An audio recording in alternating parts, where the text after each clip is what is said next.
primero es que oremos. Señor, gracias te damos. Bendecimos hoy y siempre tu nombre. Nos presentamos ante ti, Señor, suplicándote en este tiempo que tomamos a partir de hoy para bendecir tu nombre y aprender de tu palabra. Necesitamos de tu divino Espíritu Santo. Declaramos que tu divino Espíritu Santo es indispensable en nosotros para que abra nuestra mente, nuestro corazón y podamos entender lo que tú tienes para nosotros, entender tu palabra, entender tus propósitos, Señor, y caminar en tu verdad. Colocamos en tus manos este tiempo de enseñanza de tu palabra. Te pedimos tu bendición. En el nombre de Jesús de Nazaret. Amén. Bien, lo que nosotros veníamos estudiando en la clase que traíamos los jueves, que es la que vamos a pasar para hoy, fue los libros del Antiguo Testamento desde el principio en su profundidad. Rudimentos que nos enseña lo que es la fe, que son los bautismos, lo que es Dios, lo que es el Espíritu Santo, la Trinidad, nuestro comportamiento, las fuerzas del mal. Vemos un poco de liberación, vemos un poco de homilética, todo esto para comenzar nuestra ruta en la vida cristiana. Cuando nosotros tomamos esta clase, queremos primero meternos en el propósito de Dios por la eternidad, mirando desde su inicio. Es decir, nos vamos un poquito atrás de Génesis 1:1 e iniciamos nuestra meditación.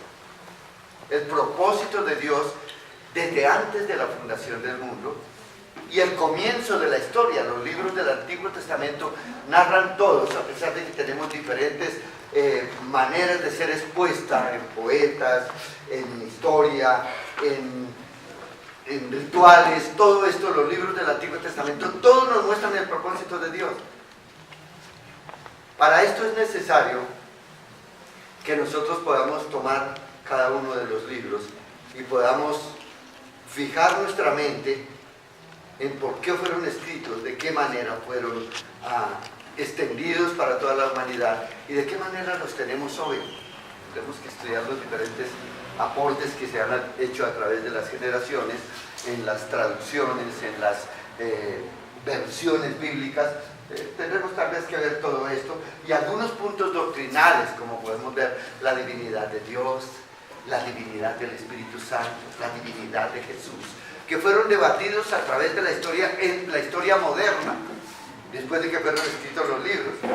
La divinidad de Jesús principalmente, que ha sido una piedra en el zapato para la mayoría de las religiones en nuestro tiempo. La divinidad de Jesús, ¿por qué? Porque los testigos de Jehová, por ejemplo, no aceptan la divinidad de Jesús, ni aún el mismo pueblo judío aceptan que Jesús es Dios. Entonces esto trae como consecuencia una división en la unidad del pueblo que cree en Cristo o del pensamiento de Dios para nosotros. Por esa razón tendremos nosotros que estar estudiando toda esta parte. Para eso es necesario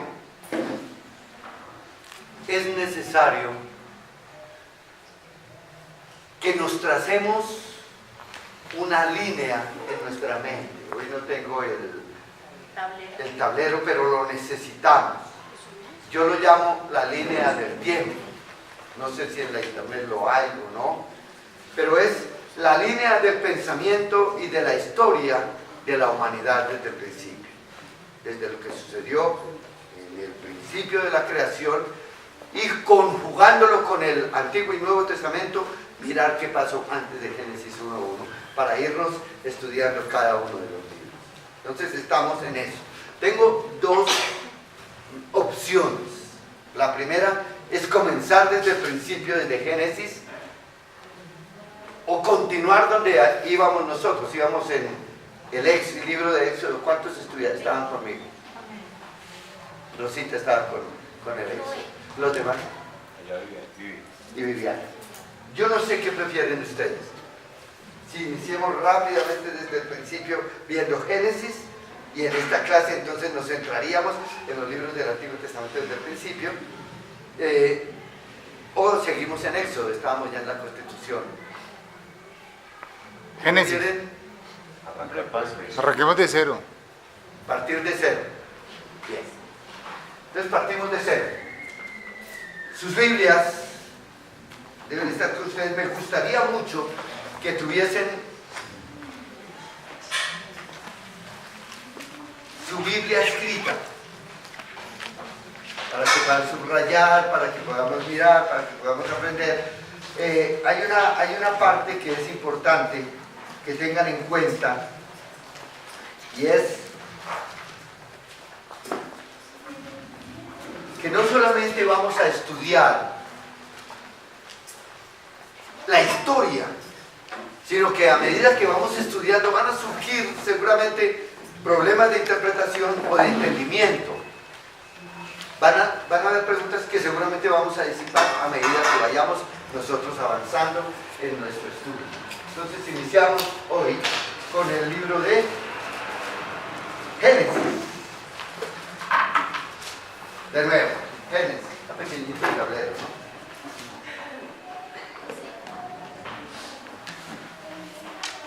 ¿Qué quiere decir Génesis?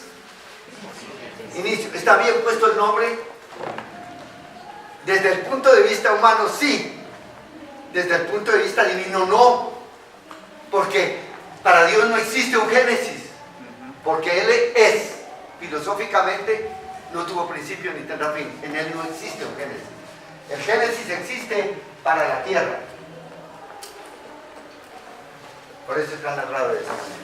Cuando nosotros llegamos a Génesis, que nos va a narrar, vamos a mirar varios aspectos. Primero, el verso 1 del Génesis. En el principio creó Dios los cielos y la tierra estaba desordenada y vacía. Hasta ahí. Génesis 1:1. Y aquí nos encontramos con el primer obstáculo. Fue el principio de la fundación de la tierra, que es lo que nosotros vamos a comenzar a estudiar: cómo creó Dios los cielos y la tierra, cómo separó el mar, cómo separó todo esto. O hay un tiempo atrás. Entonces, cuando nosotros vamos a mirar esta parte, tendremos que irnos un poquito atrás. Lo llaman los teólogos la profundidad de Dios, o las profundidades de Dios. Es decir, irnos atrás en el propósito eterno. Entonces miramos nosotros por qué fue creada la tierra y por qué comenzó esto. Porque hubo un propósito en la mente de Dios eterno. ¿Cuál fue ese propósito? Hablamos, o yo lo llamo, el propósito cosmogónico de Dios. ¿Qué quiere decir cosmogónico? Todos estos términos es importante que ustedes los tengan.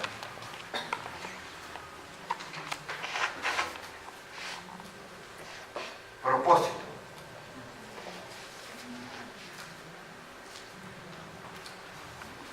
Propósito cosmogónico. ¿Qué es cosmos? Aquí viene una palabra, cosmos. No es universo exactamente. Tiene que ver con las personas. No, cosmos es orden establecido. Orden. Cosmos igual orden. O sea, estamos hablando de lo que en la imaginación de Dios hay. Una imaginación que nosotros nunca podremos llegar a captar perfectamente. Ni aún con una mente infinita, con una mente eterna, porque tenemos una mente eterna de conocimiento continuo, y cuando nosotros hablamos de una revelación del conocimiento de Dios continuo, eso se llama progresivo, pero nosotros continuaremos con ese entendimiento progresivo de Dios por la eternidad, pero nunca llegaremos nosotros a conocer a Dios, nunca podremos llegar nosotros a ser infinitos. Hay que entender la diferencia entre lo que es infinito y lo que es eterno. Nosotros somos eternos. Si creemos en Cristo, eternamente viviremos con Él, eternos. Pero infinitos no somos, porque infinito es Dios, porque no llegaremos nosotros a esa perfección. Primero porque tuvimos principio. Nosotros no somos como Cristo, hemos sido creados, Él es, ¿ok? Esto está claro para nosotros. En ese propósito cosmogónico de Dios, surge en la mente de Dios ¿qué? En su pensamiento miraríamos un poco atrás a la creación, a lo que existía antes, estamos antes de Génesis, lo que existía antes de la creación de la tierra. ¿Qué existía antes de la creación de la tierra? Precreación. Desorden. Desorden, estaba desordenado. No me refiero a la tierra, me refiero al orden, al cosmos. Estaba desordenado. No, estaba Dios con los ángeles. Cuando nosotros comenzamos a mirar la evolución de la historia de la creación, nosotros nos vamos a dar cuenta que ya existía antes de la creación de la tierra, existían otros astros, otras cosas, otros sistemas, sistemas solares, todo esto existía ya. Nosotros vemos que la tierra estaba desordenada y vacía, era porque había existido antes. Había existido. ¿Y por qué había existido antes? Esto es un pensamiento teológico. Porque todo lo que Dios hace es perfecto. Dios no deja imperfecciones. Lo que ha sido imperfecto en nosotros, lo hemos hecho imperfecto nosotros por el pecado. Y de la misma manera, lo que Dios ha creado, ¿han visto ustedes que el sol se atrase? No, lo hizo perfecto. El sol, la luna, las estrellas, las galaxias, todo funciona en una perfección que no cabe en la mente del hombre. Dios todo lo hace perfecto. Por eso la tierra no debía estar desordenada y vacía. Por eso nos extendemos en el pensamiento, no solamente cosmogónico de Dios, sino en el pensamiento que nosotros tenemos de los estudios de los astrónomos, de los científicos que aseveran esta parte, porque vamos a ver nosotros en la creación. Alguien me escribía un WhatsApp y me decía, pastor, ¿qué nos prueba a nosotros que antes de la fundación de la tierra existió la tierra? Antes, que por qué se fundó, ¿dónde estaban las pruebas? Personalmente le dije, nosotros encontramos estas pruebas bíblicas, pero hay pruebas científicas también. Les decía, cuando yo voy al Museo de Ciencias Naturales en Chicago y me paro en mis creencias y en nuestro espíritu, porque cada uno de nosotros que creemos en Dios, cada lugar de la tierra que visitamos lo asociamos con Dios. Si voy a Israel, voy a asociarlo con la vida de Jesús, todo lo que pasó allí y el propósito desde antes. Si estoy en el Brasil, miro al Señor por qué creó el río Amazonas, que es el más caudaloso. ¿Por qué lo hizo Dios de esa manera? ¿Por qué nuestras montañas? Cada vez cuando nosotros miramos hacia lo alto, miramos las estrellas y decimos, ¿cuándo fueron creadas ellas? Entonces, la revelación de la palabra nos da una cosa, pero la prueba científica nos da otra. Por eso yo les decía, estuve allí, entonces estoy mirando los esqueletos de los dinosaurios. ¿Cuántos conocen los dinosaurios? Por imagen, ¿no? Por historias o por las películas. Pero ¿existieron los dinosaurios? Sería lo primero porque cuando Dios creó los cielos y la tierra, cuando nosotros miramos la historia de la tierra, 7.000 o 10.000 años antes de Cristo, que es lo que nosotros tenemos narrado en la Biblia, 10.000 años antes de Cristo. Entonces, nosotros miramos hacia atrás y vamos a mirar que la tierra existía ya. Vamos a mirar muchas cosas y que no están los dinosaurios ya de ahí para acá. Yo no veo dinosaurios 10.000 años de para acá, no los veo. Y bestias y el Leviatán y todo esto que la Biblia nos narra y que los científicos han encontrado, los antropólogos, ¿cómo llaman los que van a la Tierra? Ellos todos han encontrado los esqueletos, los fósiles. ¿Qué es eso? Fósiles de 10 millones de años, de 20 millones de años. Hoy los científicos hablan de 150 millones de años atrás. 150 millones. Existió en la Tierra. Entonces cuando yo miro allí y digo, esto es una prueba de lo que nosotros aprendemos en la Biblia, aunque no está escrito en la Biblia, pero si nosotros vamos a mirar la profundidad de la Biblia, cuando la Biblia nos comienza a hablar de Satanás, de Luzbel, y nosotros comenzamos a mirar Isaías 14 o Ezequiel 28, que nos narra esta creación antes de la fundación de la tierra y cómo fue lanzado y qué sucedió, nosotros comenzamos a extendernos hacia atrás, no sé cuántos años, pero tendremos que verlo. ¿Por qué? Porque él fue lanzado. ¿A dónde fue lanzado? A la tierra, es lo que nos muestra la Biblia. Y dice, y las naciones que tú gobernabas, dice Ezequiel 28, esas naciones se sorprendieron de ti. ¿Por qué? Porque él tenía un gobierno, Satanás tenía un gobierno anterior. Por eso hablo del cosmos, porque existe un gobierno anterior. Cuando nosotros vamos a Colosenses y encontramos nosotros una narración de lo que ha sido creado, algunas partes, Efesios habla de otras, pero habla esencialmente de tronos, ¿recuerdan? Hablan de dominios, hablan de principados, hablan de huestes, de ángeles, de arcángeles, de gobernadores. Entonces, ¿qué es lo que nos vamos dando cuenta? Que hay una estructura organizacional que existe en el universo, que existía una estructura organizacional donde Dios manejaba todas las cosas, y que esa estructura Él la va a incluir posteriormente en el propósito con nosotros. Por eso les hablo tanto del reino, porque esa estructura permanece así como está hasta cuando la redención prometida llegue, hasta cuando el Señor venga. Entonces Él colocará todas las cosas a nuestros pies. Lo dice Efesios en el capítulo 2. Todo lo que existe va a ser colocado a nuestros pies. ¿Por qué? Simplemente porque somos los hijos del Rey. Esto tiene no solamente una parte teológica y espiritual y de amor y de todo eso, sino una realidad que nosotros tenemos que entender. Entonces nos vamos atrás y vamos a ver lo que existía antes. Y vamos a ver que había un gobierno anterior. Esto lo vamos a ir estudiando a medida que vayamos moviéndonos dentro de la historia, pero vamos a ver que había un gobierno, que Dios tenía esto, pero que Él tenía sus ángeles y sus arcángeles, y de acuerdo a las características que nosotros hemos aprendido sobre los ángeles y los arcángeles, los querubines y todo esto, son características que son algunas parecidas a nosotros, pero nunca los ángeles tuvieron las mismas características que nosotros tenemos en cuanto a cantidad. Hay algunos que son anunciadores, simplemente anunciadores. Hay ángeles que son guerreros, el ángel Miguel.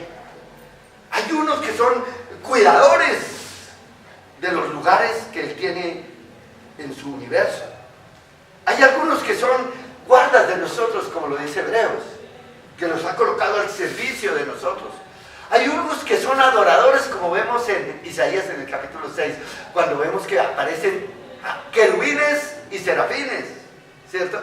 Que adoran a Dios. Dice, hay unos que son entregados completamente a la adoración. Es decir, es una jerarquía que existe allí. Cuando nosotros vemos todo esto, nosotros miramos que ha sido dispuesto para nosotros y que Dios lo tiene allí de esa manera, pero no cumplen su voluntad como Él quiere que la cumpla. Él quiere, y ahí vamos a entrar nosotros en la esencia del por qué somos y por qué la existencia de la tierra antes de Génesis.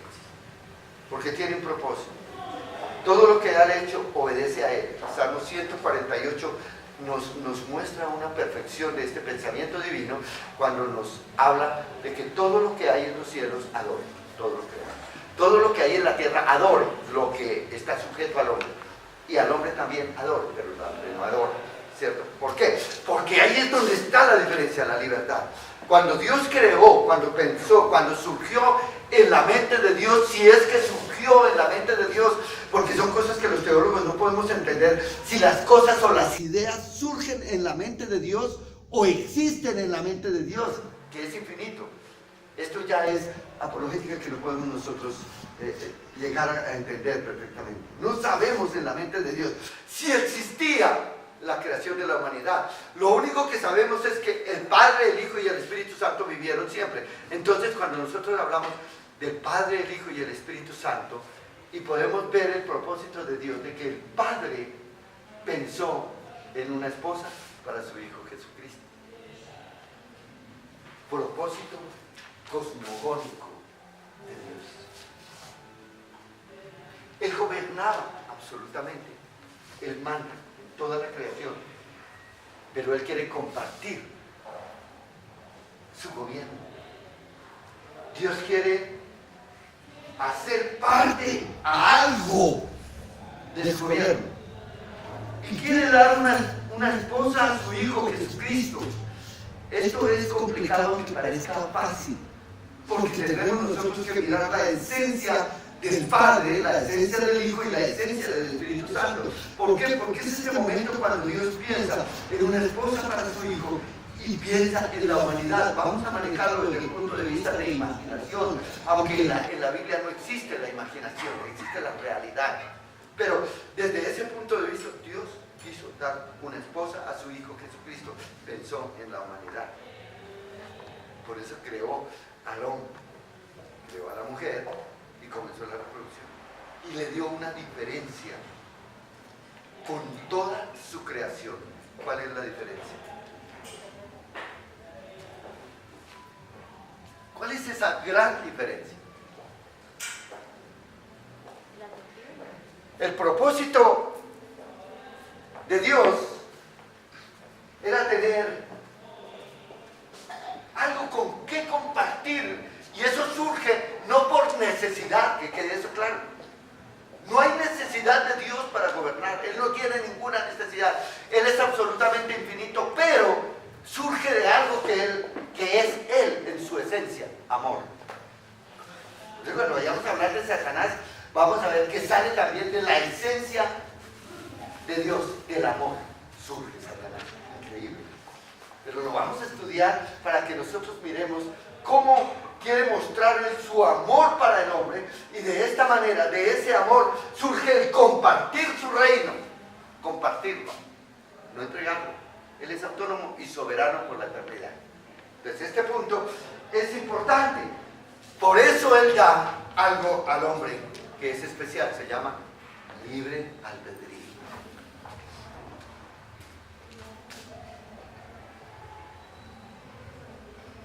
¿Qué es el libre albedrío? El derecho a decidir. Libertad. La libertad de decidir. Es la libertad para que nosotros decidamos estar con Él o no. No somos como el sol obedece. No somos como el perro o el gato, o no somos como las galaxias, o no somos como la luna, que todo obedece a lo que Dios. No, somos libres para elegir adorarle o no. Ese es el libre albedrío que el hombre tiene. Por eso encontramos esta gente que cree y otros que no creen. Nosotros estamos, por la gracia de Dios, y esto que sea una parte, un paréntesis, por la gracia de Dios, en la línea de los que creen. Y algo sabemos por la misma, por mismo estar en esa línea de fe, nosotros por la fe creemos su palabra, y por la fe lo que está escrito en su palabra es una realidad para nosotros, y el reino de Dios es una realidad, y cuando cada uno de nosotros vayamos a morir vamos a disfrutar de esto, porque la palabra es verdad. Los que no creen, no hay iluminación para ellos. Entonces Él piensa en la humanidad, producto del amor. Y desde ese punto de vista, quiero hacer un paréntesis aquí para ubicar por un momento a Satanás, para preguntarles. Cuando surge en la mente de Dios la creación de la raza humana, ¿cierto? Cuando surge, ¿existía ya Satanás?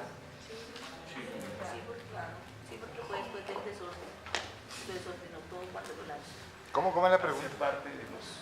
La pregunta es, cuando crea Dios la raza humana, cuando surge en la mente de Dios la raza humana, el hombre y la mujer y las generaciones, para formar una iglesia que es la esposa de su Hijo Jesucristo, que va a gobernar con él, ¿Satanás ya existe? Sí, Claro que sí. ¿Por qué? porque ya no lo mismo. Hace parte de la precreación. Porque él estaba ya. Se llamaba Lucifer. El desorden. Estoy hablándoles de cuando surge en la mente de Dios, no cuando comienza Génesis 1:1. No lo saben. Aprender a conjugar esto, hay que ver algo. Nosotros hablaremos del eterno presente de Dios. Hablaremos de que el tiempo pasado y el presente y el futuro no existen para Dios. Para Él todo es un eterno presente. Entonces, tendríamos que analizar ese punto de vista desde la humanidad, desde el punto de vista nuestro, humano. Cuando Dios crea al hombre, simultáneamente debe haber creado a Satanás. Van a surgir varias preguntas. ¿Crear a Satanás? Porque Él lo creó, ¿no? No hemos leído la palabra. Estamos en este punto que es precreación. Estamos hablando de precreación para comenzar Génesis. Léame Isaías 14:9. Dice, el Seol abajo se espantó de ti, despertó muertos en tu venida, despertó muertos que en tu venida salieron a recibirte. Hizo levantar de sus sillas a todos los príncipes de la tierra y todos los reyes de las naciones.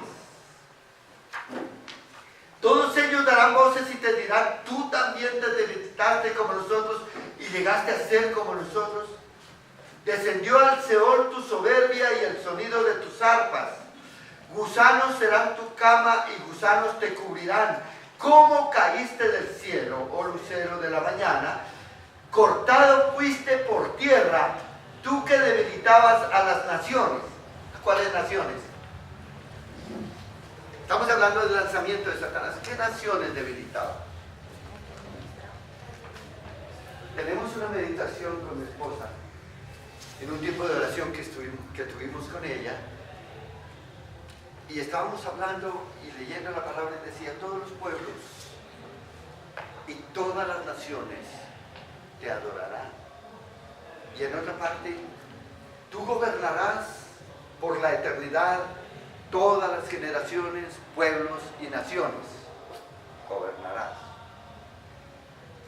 Cuando nosotros estamos estudiando la Biblia, cuando estamos dando una predicación, en lo general, estamos hablando de una adoración de todos los pueblos y naciones de la tierra. ¿Recuerdan?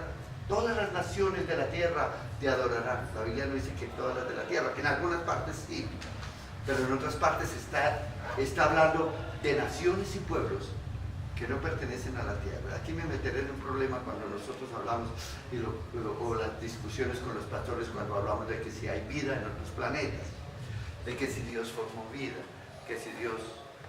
No, me quedan 4 minutos. Sí. ¿Hay vida en otros planetas?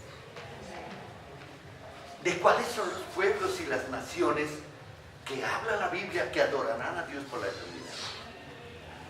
¿Cuáles son los pueblos y las naciones que se aterraron cuando Satanás cayó? No que cayó antes de la creación. Dígame. Este capítulo de 14 de Isaías hace mención al rey de Babilonia. Sí. Sí. Y el contexto, lo digo porque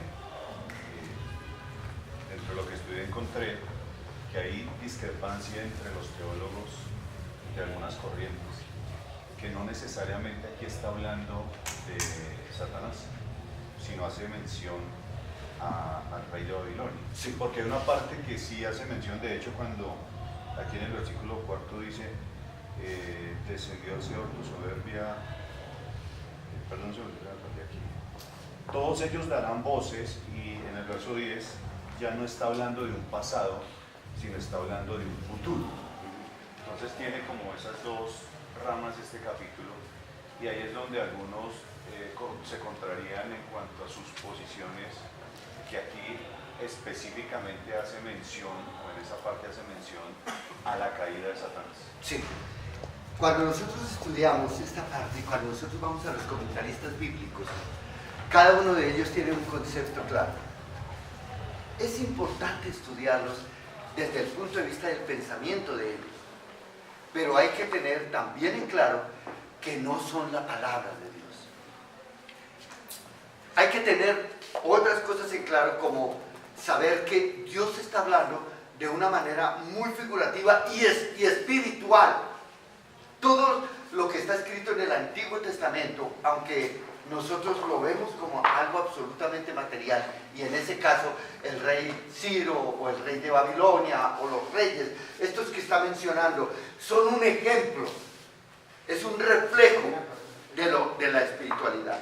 Nosotros miramos lo que tanto mencionamos, como es el momento de la teofanía en el monte Sinaí, cuando se fue a dar la constitución o los mandamientos. Nosotros encontramos allí algo físico, algo real, algo visto.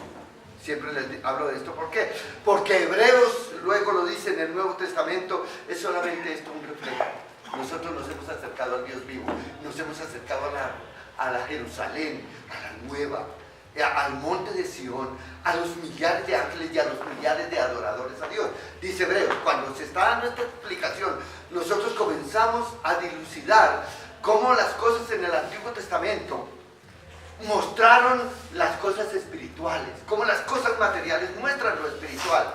Y cuando nosotros miramos, porque hay que seguramente coordinar y conjugar toda la Biblia, el hecho de un estudio concienzudo de la Biblia es la conjugación de ella.